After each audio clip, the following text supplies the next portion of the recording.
우리 교회는 13년 전인 2009년 4월 19일부터 세인 데이빗 교회에서 예배를 드리다가 작년 12월 26일 주일부터 현재 교회에서 예배를 드리고 있습니다.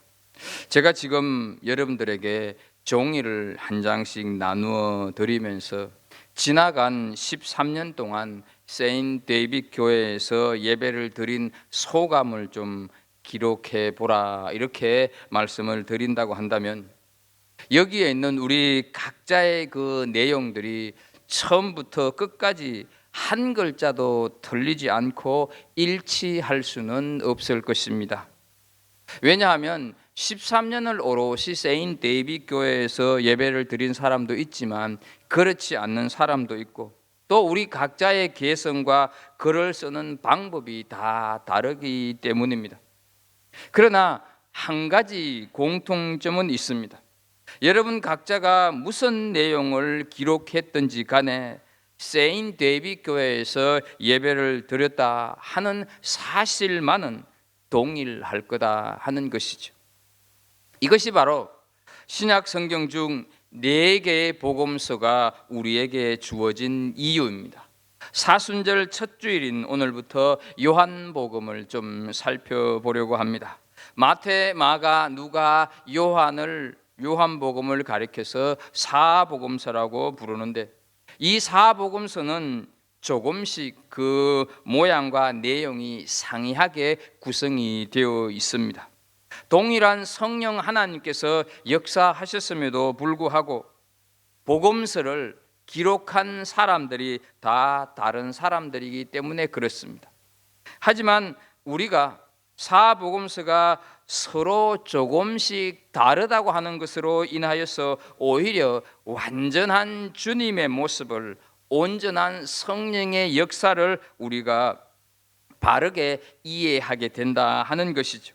각각 다른 사람에 의해서 기록된 이 4개의 복음서가 내용이 만약 한 글자도 틀리지 않고 꼭 맞다고 한다면 4개의 복음서가 있어야 할 필요가 없거니와 그것은 성령의 역사가 아닌 인간이 조작한 것에 불과할 것입니다. 사복음서 중 마태와 마가와 누가복음을 공관복음이라고 부릅니다. 이 세 복음서는 예수님의 일생을 같은 관점으로 기록하였기 때문입니다. 이에 반하여서 요한복음은 공관복음과 구별하여서 보통 제4복음서라 이렇게 우리는 부르고 있습니다. 요한복음이 없다고 한다면 공관복음에 나타난 여러 의문들과 질문에 대한 답을 얻기가 힘이 듭니다. 그래서 사람들은 요한복음을 공관복음을 해석해 주는 해설서라고 부르기에 주저하지 않고 있습니다. 마태, 마가, 누가복음은 우리가 종종 읽지만 요한복음에 와서는 멈춰버리는 경향이 많이 있습니다. 창세기 읽고 출애굽기를 읽다가 레위기에서 딱 멈춰버리는 것처럼 그런 경향이 많은데, 공관복음서에서 말씀하는 예수 그리스도를 요한복음을 통해서 다른 관점에서 살펴보므로 예수님에 대한 이해의 폭과 깊이를 더 넓혀 가시면 좋겠습니다. 예수님의 12제자 중 한 사람인 요한이 이 요한복음을 기록했습니다. 흔히 말한 대로 사도 요한이 이 요한복음서를 기록한 것입니다. 요한 1, 2, 3서 요한계시록을 기록한 사람이 바로 사도 요한입니다. 이 요한은 당시 헬라 세계를 향해서 예수 그리스도를 이 요한복음을 통해서 변증하고 있다는 사실입니다. 유대인들보다는 상당히 이성적이고 지성적인 헬라인들이 좀 더 알아듣기 쉽게 복음을 받아들일 수 있게 하려는 의도가 이 요한복음 속에 숨어 있습니다. 마찬가지로 오늘날 정말로 기독교 변증이 절실하게 요구되고 있는 이 시대에 하나님을 좀 더 깊이 알고 싶다고 한다면 요한복음부터 읽으면 많이 도움이 될 것입니다. 먼저 요한복음의 특징을 좀 살펴보도록 하겠습니다. 요한복음을 기록한 구체적인 목적은 믿음으로 영생을 얻게 하는 데 있습니다. 요한복음 20장 31절 말씀을 보게 되면 이렇게 말씀을 합니다. 오직 이것을 기록함은, 이 기록했다고 하는 것은 요한복음을 얘기하는 것입니다. 오직 요한복음을 기록함은 너희로 예수께서 하나님의 아들 그리스도이심을 믿게 하려 하며 또 너희로 믿고 그 이름을 힘입어 생명을 얻게 하려 함이라 말씀을 합니다. 요한은 예수님께서 하나님의 아들 그리스도이심을 믿도록 하기 위해서 요한복음을 기록했다 하는 것이죠. 어떻게 예수님이 그리스도일 수가 있느냐? 어떻게 인간이 하나님일 수가 있느냐? 어떻게 인간이 인간을 구원할 수 있느냐는 질문에 대해서 그분은 바로 인간으로 오신 하나님이다, 이렇게 양립할 수 없을 것 같은 예수 그리스도의 본성을 그 당시 헬라 사람들에게 믿게 하는 데 있습니다. 또 이것을 기록한 것은 믿음으로 영원한 생명이 우리 안에 주어지도록 하는 것이 목적이다 하는 것이죠. 왜 우리가 복음을 들어야 하고 왜 우리가 그 복음을 믿어야 하느냐? 그 목적은 궁극적으로 우리가 영원한 생명을 얻는 데 있다는 것입니다. 그래서 예수님의 생애를 연대적으로 기록하는 데 비중을 두기보다는 이 요한복음은 예수님께서 하나님의 아들로서 보여주신 이적과 능력을 중심으로 기록을 하고 있습니다. 그 하나님의 아들이신 예수님을 믿어야만 영생을 얻을 수 있다는 진리를 반복해서 말씀을 하고 있습니다. 따라서 요한복음은 다른 세 복음서들보다는 믿음을 훨씬 더 많이 강조하고 있는 셈입니다. 또 요한복음에는 상징적인 표현들이 자주 등장을 합니다. 빛, 길, 진리, 생명과 같은 이 단어들을 사용해서 예수 그리스도에게 적용시키고 있다 하는 것이죠. 그 생명이 빛이고 죽음으로 가득한 이 땅에 빛으로 오셨다 하는 것입니다. 이 각각의 상징들을 통해서 하나님의 아들이신 예수 그리스도의 신성을 많이 강조하고 있습니다. 특히 우리가 알고 있는 대로 상징적인 숫자로 알려진 3과 7에 관련된 내용들이 요한복음서에는 많이 나온다는 것이죠. 예를 들어서 물로 포도주를 만든 것, 38년 된 병자를 살리시고 오병이어의 기적 나사로를 살리신 이런 7가지 이적이 요한복음 속에 등장을 합니다. 그리고 나는 생명의 떡이다, 나는 빛이다, 나는 선한 목자다, 나는 부활이요 생명이다, 나는 진리다, 이런 식으로 예수님의 신성을 나타내는 표현도 7번 등장한다 하는 것이죠. 아주 정교하게 예수님께서 당신 자신을 소개하는 놀라운 자기 선언을 반복적으로 들려주고 있는 것이 바로 이 요한복음이다 하는 것이죠. 그분께서 이 땅에 어떤 존재로 오셨다고 하는 것을 선포하는 동시에 하나님께서 어떤 분이다 하는 것을 가르치고 계시는 것입니다. 하나님께서 바로 빛이시고 생명이시고 진리시다 하는 것이죠. 이렇게 반복해서 말씀을 함으로 우리는 하나님을 예수 그리스도를 통해서 알게 되고 보게 되고 듣게 되고 믿게 되는 것입니다.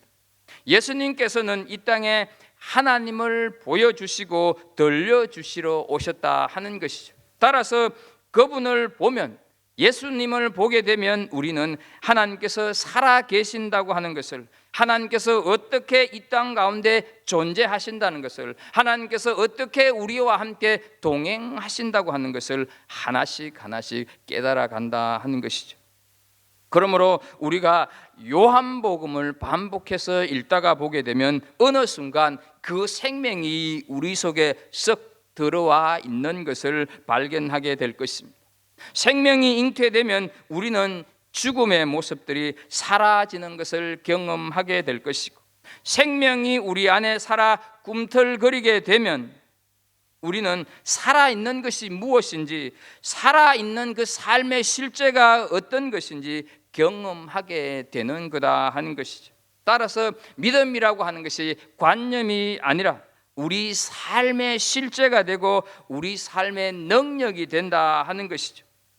요한복음을 통해서 그 영생의 생명이 다시 한번 우리 모두에게 확인되는 은혜가 있기를 축복합니다. 그리고 3이라고 하는 이 숫자는 이 요한복음 속에서 더 현저하게 부각되고 있습니다. 예를 들어서 예수님께서 갈릴리에 3번 가셨고, 예수님께서 유월절을 3번 지키셨고, 예수님께서 십자가에 달려서 십자가 위에서 3번 말씀을 하셨고, 부활하신 후에 제자들에게 3번 나타나셨습니다. 그리고 요한복음 전체는 21장으로 되어 있는데 3과 7을 곱해서 21장이다. 이것이 요한복음서의 특징입니다. 또 하나 요한복음서의 특징은 다른 복음서보다 삼위일체 하나님을 가장 잘 드러내고 있다 하는 것이죠. 예수님과 성부 성령 하나님과의 관계에 관한 예수님의 직접적인 말씀을 많이 요한복음서에 담고 있다 하는 것이죠. 예를 들어서 내가 아버지 안에 있고 아버지는 내 안에 계시느니라, 나는 아버지께로부터 왔느니라, 나는 아버지께로 가노라, 이런 표현들을 요한복음서에서 많이 사용한다는 것이죠. 예수님께서 요한복음서에만 하나님을 아버지라고 104번 언급하셨습니다. 마태복음에서는 34번, 마가복음에서는 3번, 누가복음에서는 9번 정도 언급될 뿐입니다. 또한 예수님께서는 성령님을 8번, 영이라고 하는 다른 표현으로도 성령님을 5번 지칭하고 있습니다. 우리가 잘 아는 성령을 뜻하는 보혜사라고 하는 표현도 4번이나 사용하여서 삼위일체를 가장 잘 드러내는 복음서가 바로 요한복음서다 하는 것을 우리가 알게 되는 것입니다. 요한복음에 이런 특징이 있다 하는 것을 기억하면서 두 번째로 우리가 살필 것은 본문에서 오늘 1절에서 2절에서 3절에서 말씀하고 있는 말씀이라고 하는 단어의 뜻을 분명히 알아볼 필요가 있습니다. 1절을 보게 되면 태초에 말씀이 계시니라 이렇게 말씀을 합니다. 이 말씀이 하나님과 함께 계셨으니 이 말씀은 곧 하나님이시니라 기록을 하고 있습니다. 1절만 읽었지만 사실 이 요한복음 1장 1절부터 18절까지가 요한복음 전체인 21장 가운데서 머릿말에 해당된다 하는 것입니다. 우리는 이 태초에 말씀이 계시니라 하는 장엄한 선언을 들으면서 기억나는 또 하나의 선언이 있습니다. 다른 것이 아니라 창세기 1장 1절, 창세기 1장 1절을 보게 되면 태초에 하나님이 천지를 창조하시니라 아주 위대한 선언을 하고 있습니다. 본문 1절에서 말씀하는 태초는 창세기 1장 1절에서의 태초보다 더 앞서는 시간 개념을 가지고 있습니다. 그러니까 천지가 창조되기 이전에 이미 말씀이 존재하고 계셨다 하는 뜻입니다. 이 말씀을 영어 성경에는 word라고 표현을 하고 있습니다. 그리고 word라고 표현을 할 때 W를 이 대문자 W를 쓰고 있습니다. 그런데 헬라어로는 이 word 말씀을 로고스라고 말하고 있습니다. 로고스는 당시 헬라 세계에서 우주 만물을 구성하는 원리 혹은 우주 만물의 근원이자 만물에 들어있는 섭리적인 질서로 이해가 되고 있었습니다. 이런 이해를 사도 요한은 그 헬라 세계의 하나님을 설명하면서 로고스라고 표현하여서 헬라인들의 이해를 돕고 있다 하는 것이죠. 그리고 이 말씀이 하나님과 함께 계셨으니 이 말씀은 곧 하나님이시니라 하는 것은 그 하나님께서 바로 우주 만물의 근원, 다시 말해서 로고스가 되신다고 하는 것을 당시 세상에 장엄하게 선포를 하고 있다 하는 것이죠. 태초에 너희들이 그렇게 추구해왔던 그 로고스가 바로 하나님이시다라고 선포하는 것이 요한의 의도였다 하는 것이죠.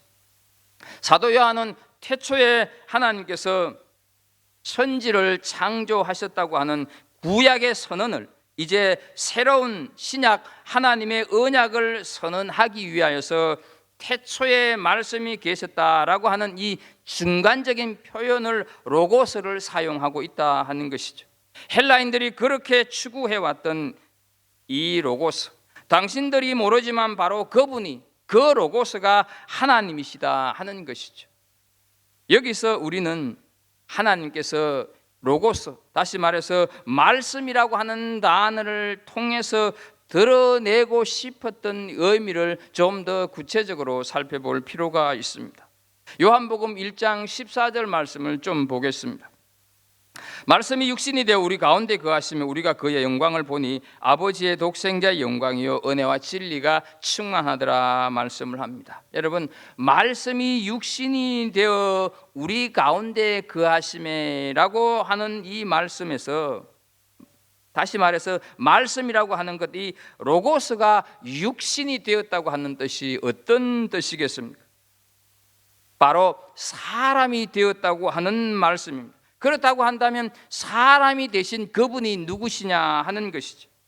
그분이 바로 성탄하신 예수 그리스도라는 것이죠. 그래서 요한복음 1장 1절을 현대인의 성경에서는 이렇게 다시 번역을 하고 있습니다. 우주가 존재하기 전에 말씀 되시는 그리스도가 계셨다. 그분은 하나님과 함께 계셨으며 바로 그분이 하나님이셨다. 이렇게 번역을 하고 있습니다. 말씀이신 하나님이, 말씀이신 예수님이 곧 하나님이시다 하는 것이죠. 우리는 하나님을 말씀이라고 하는 단어로 표현하고 있는 점을 유심히 살펴보아야 하는데, 성경은 늘 하나님께서 말씀하신다고 하는 것을 강조합니다. 그래서 성경은 우리에게 하나님의 말씀을 선포하는 책입니다. 우리에게 하나님을 설명하는 책이 아니다 하는 것이죠. 하나님을 선포하는 책이 성경이다 하는 것이죠. 우리는 우리의 자녀에게 내가 왜 아버지인가를 설명하지 않습니다. 나는 너의 아버지다 이렇게 선언할 뿐이다 하는 것이죠. 그러면 그 아들은, 그러면 그 딸은 그 아버지 됨을, 그 어머니 됨을 믿어야 하는 것입니다. 마찬가지로 성경은 태초에 말씀이신 하나님께서 계셨다, 태초에 말씀이신 그리스도께서 하나님과 함께 계셨다 하는 이 위대한 선언을 하고 있고, 이 위대한 선언을 우리가 믿음으로 받아들이기를 원하고 계신다 하는 것이죠. 사랑하는 우리 성도 여러분, 이 사실이 믿어지면 여러분 모든 것이 다 믿어지는 것입니다. 이 사실이 믿어지면 예수님의 동정녀 탄생도, 예수님의 부활도, 예수님의 다시 오심도 다 믿어진다 하는 것이죠. 우리의 믿음은 바로 태초에 로고스 말씀이신 하나님께서 계셨다고 하는 데서부터 출발한다 하는 것이죠. 이 믿음이 우리 신앙의 출발이 되고 있습니까? 이 믿음이 내 현재의 삶을 이끌어가고 계시느냐 하는 것이죠. 예배 생활, 기도 생활 많이 익숙하다 할지라도 여러분, 익숙하다고 예수님을 아는 게 아니라고 하는 것을 기억하십시오. 그냥 익숙할 뿐입니다. 우리의 신앙의 출발은 바로 태초에 예수님이, 말씀이신 예수님이, 말씀이신 하나님이 계셨다 하는 데서부터 시작한다고 하는 것을 꼭 기억하는 우리 성도들이 될 수 있기를 축복합니다. 세 번째로 우리가 살필 것은 말씀이신 예수 그리스도가 곧 창조주다 하는 것을 우리가 살필 필요가 있습니다. 본문 2절 3절을 보게 되면 그가 태초에 하나님과 함께 계셨고 만물이 그로 말미암아 지은 바 되었으니 지은 것이 하나도 그가 없이는 된 것이 없느니라. 이 구절에서 그라고 하는 것은 예수님이다 하는 것을 우리는 이미 알고 있습니다. 그래서 그라고 하는 말 대신에 그 자리에 예수님을 넣어서 한번 읽어보겠습니다. 예수님이 태초에 하나님과 함께 계셨고 만물이 예수님으로 말미암아 지은 바 되었으니 지은 것이 하나도 예수님이 없이는 된 것이 없느니라. 이것이 성령의 감동을 받아 기록한 사도 요한이 당시 헬라 세계를 향해서 선언하고 싶었던 말씀이라고 하는 그 진정한 의미를 알리고 싶었다 하는 것이죠. 그리고 오늘 하나님께서는 우리에게 이 진정한 의미를 알기를 원하고 계신다 하는 것이죠. 그런데요, 바울 사도도 이 부분에 주목을 하면서 골로새서에서 예수님의 창조주이심을 선언하고 있습니다. 예수님이 누구신가? 이 위대한 선언은 예수님께서 곧 하나님이시다, 예수님이 곧 창조주이시다 하는 말을 하고 있다 하는 것이죠. 어떻게 동일한 인간 형태를 입고 오신 그분이 창조주일 수가 있느냐? 이거에 대한 물음을 골로새서 1장 15절, 16절, 17절에서 이렇게 바울 사도가 고백하고 있습니다.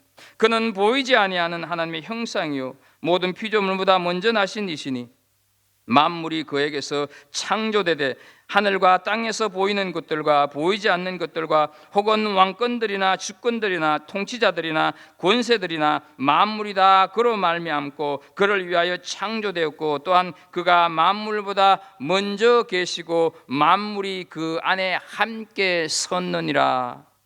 이렇게 해서 사도 요한이 선언했던 그 선언에 바울 사도 역시 동참하고 있다 하는 것이죠. 종교적인 열심만으로 예수님을 믿는 자들을 그렇게도 핍박하고 못살게 굴던 바울 사도가 예수님이 하나님 곧 창조주라고 하는 사실을 깨닫고 이렇게 고백하고 있다 하는 것이죠. 사랑하는 우리 성도 여러분, 우리 인생 가운데서 우리가 할 수 있는 가장 의미가 있고 가장 위대한 질문이 무엇이라고 생각을 하십니까? 그것은 바로 예수님이 누구신가? 라고 하는 질문이 아니겠습니까? 그리고 가장 뜻있는 답은 그분이 누구신가를 제대로 아는 것이 아니겠습니까? 여러분들은 예수 그리스도를 누구라고 알고 계십니까? 아브라함의 하나님, 이삭의 하나님, 야곱의 하나님으로 알고 계십니까? 결코 그렇게 알고 있어서는 안 될 것입니다. 내 하나님, 나의 하나님이 되셔야 된다 하는 것이죠. 우리 아버지의 예수님이 아니라, 우리 어머니의 예수님이 아니라, 우리 할아버지의 예수님이 아니라 내 하나님, 내 예수님이 되어져야 한다 하는 것이죠. 예수님께서 가이사랴 빌립보 지방에 갔을 때 제자들에게 이런 물음을 묻지 않습니까? 야 얘들아, 도대체 세상 사람들이 나에 대해서 뭐라고 얘기를 하더냐, 나에 대해서 뭐라고 말하더냐, 이렇게 질문한 다음에 그렇다면 3년 동안 너희가 나와 함께 따라다녔는데 너희는 도대체 나를 무엇이라고 하느냐, 이 질문을 드렸을 때 베드로가 대답하지 않습니까? 주는 그리스도시요 살아계신 하나님의 아들이시니라, 이렇게 대답을 하고 있습니다. 베드로의 그 대답 속에 예수님은 창조주고 예수님은 구원자다 하는 것이 그 대답 속에 들어있는 것입니다. 예수님께서는 베드로의 대답을 들으시고 그 대답이 결코 인간의 이성이나 논리로, 인간의 머리로서 고백될 수 있는 대답이 아니라고 하면서 베드로를 많이 칭찬하는 것을 우리는 성경을 통해서 보고 있습니다. 어떻게 인간 예수, 어떻게 육신으로 오신 예수가 보이지 않는 창조주 하나님의 형상이라고 고백할 수가 있을까? 그게 우리에게 주어지는 숙제인데 그 숙제는 믿음으로만 해결할 수 있는 숙제다 하는 것이죠. 우리가 잘 알고 있는 슈바이처 박사는 박사학위가 몇 개나 있는 아주 유명한 사람이었습니다. 그런데요, 이 슈바이처 박사는 인간 예수에 주목하여서 예수님을 위대한 인간, 훌륭한 성인으로 추앙을 했지만 예수님의 말씀에는 아주 심취를 했지만 그분이 구원자다, 그분이 창조주다, 여기에는 동의하지를 못했습니다. 그리고는 더 이상 예수님의 재림은 없다 이렇게 하면서 나는 아프리카로 갈랜다 하면서 가버렸던 사람이 바로 이 슈바이처 박사입니다. 박사 학위가 그에게 많이 있었지만 그는 결코 예수님을 창조주로 믿지를 못했다 하는 것이죠. 예수님이 누구신가에 대한 근본적인 믿음에 동의하지 않는 사람들이 오늘날 우리 주변에도 여전히 많이 있다 하는 것이죠. 부탁하기는 이런 사상과 이런 이론, 이런 가치관에 휩쓸리지 않고 예수님을 주님으로, 창조주로, 예수님을 구원자로 고백하는 믿음이 있기를 축복합니다. 그때 그분의 능력이 우리에게 흘러올 것이고, 그때 그분의 성화의 능력이 우리에게 흘러올 것이고, 그때 그분의 거룩함의 능력이 우리에게로 흘러온다고 하는 사실을 믿는 은혜가 있기를 축복합니다. 끝으로 요한은 하나님께서 세상에 육신이 되어 오셨다고 선포를 하고 있는데, 세상에 육신을 입고 예수 그리스도로 오셨다고 선포하고 있는데 왜 육신을 입고 이 세상에 예수님이 오셨는가 하는 이유를 잠깐 살피고 말씀을 끝내도록 하겠습니다. 그것은 바로 말씀이신 그리스도보다 하나님을 더 잘 설명해 줄 수 있는 것이 없었기 때문입니다. 요한복음에 나오는 예수 그리스도에 대한 묘사는 예수님 자신을 나타내기 위한 것이 아닙니다. 요한복음 1장 18절을 세번역 성경으로 한번 제가 읽어드리도록 하겠습니다. 일찍이 하나님을 본 사람은 아무도 없다. 아버지의 품속에 계신 외아들이신 하나님께서 하나님을 알려주셨다라고 말씀을 합니다. 하나님을 본 사람이 아무도 없기 때문에 인간이 이해할 수 있을 만큼 하나님을 설명할 사람이 없기에 예수님이 오셨다 하는 것이죠. 우리가 하나님을 제대로 인식할 수가 없기 때문에 하나님께서 예수 그리스도를 보내셨다 하는 것이죠. 독생자이신 하나님께서 오셔서 우리가 하나님을 인식할 수 있도록 해 주셨다 하는 것이죠. 그러니 1절에서 말씀하는 말씀이 곧 하나님이라 하는 말은 독생자이신 하나님, 다시 말해서 예수님을 통해서 하나님 자신을 설명하고 있는 표현이다. 우리는 이렇게 받아들여야 하는 것입니다. 예수님께서 이 땅에 오신 것은 우리에게 하나님께서 어떤 분이신가를 바로 알려주시기 위해서 오셨다 하는 것이죠. 우리가 하나님이 누구신지를 이해하지 못하니까 예수님이 친히 육신을 입고 오셔서 우리에게 하나님께서 어떤 분이고 누구신가를 가르쳐 주고 계신다 하는 것입니다. 그러므로 우리가 하나님을 바로 알고 하나님을 제대로 알려고 한다면 예수님을 바로 알아야 되고 예수님을 바로 이해해야 한다는 결론이 나오지 않습니까? 예수님을 어떻게 알 수가 있을까요? 예수님을 통해서 하나님을 알게 된다면 우리가 예수님을 제대로 알아야 되는데 그 예수님을 어떻게 알 수 있느냐 하는 것이죠. 그것은 다른 것이 아니라 예수님께서 이 땅에 오셔서 보이신 그 예수님의 말씀, 그 예수님의 행적, 이런 것들을 추적하는 것만큼 하나님에 대해서 잘 알 수 있는 방법은 없습니다. 그래서 예수님께서는 요한복음 14장 9절에 이런 말씀을 하십니다. 빌립아, 내가 이렇게 오래 너희와 함께 있으되 네가 나를 알지 못하느냐? 나를 본 자는 아버지를 보았거늘 말씀을 합니다. 우리는 보리떡 5개와 물고기 2마리로 5,000명을 풍성히 먹이고도 남게 하신 것을 알고 있습니다. 예수님을 따르던 수많은 무리들이 배고픔을 느끼게 되자 그것을 알고 제자들이 각각 다 집으로 돌려보내려고 했을 때 예수님께서 마태복음 14장 16절에 이러시되 갈 것 없다, 너희가 먹을 것을 주라, 이렇게 하십니다. 먹을 것 없이 모여있는 무리를 예수님께서는 불쌍히 여기신 것입니다. 하나님께서 친히 이 땅에 오셔서 배고프신 자들을 만나고 계신다 하는 것이죠. 예수님께서 자신이 누구신가를 과시하기 위해서 이 오병이의 기적을 베푸신 것이 아니라는 것입니다. 모두 배불리 먹이시기 위한 하나님의 마음을 우리에게 알려주시기 위한 것이고, 하나님이 이런 분이라고 하는 것을 보여주시기 위해서 예수님께서 그 이적을 행하셨다 하는 거죠. 여러분, 이 오병이어의 사건에 대해서 마가복음 6장 34절에서 이렇게 표현을 합니다. 큰 무리를 보시고 그 목자 없는 양 같음으로 인하여 불쌍히 여기사.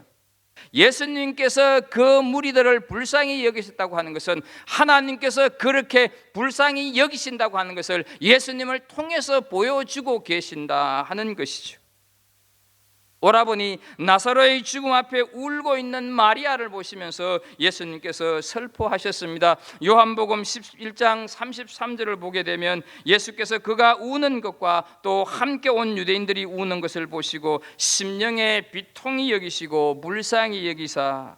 어떻습니까 여러분?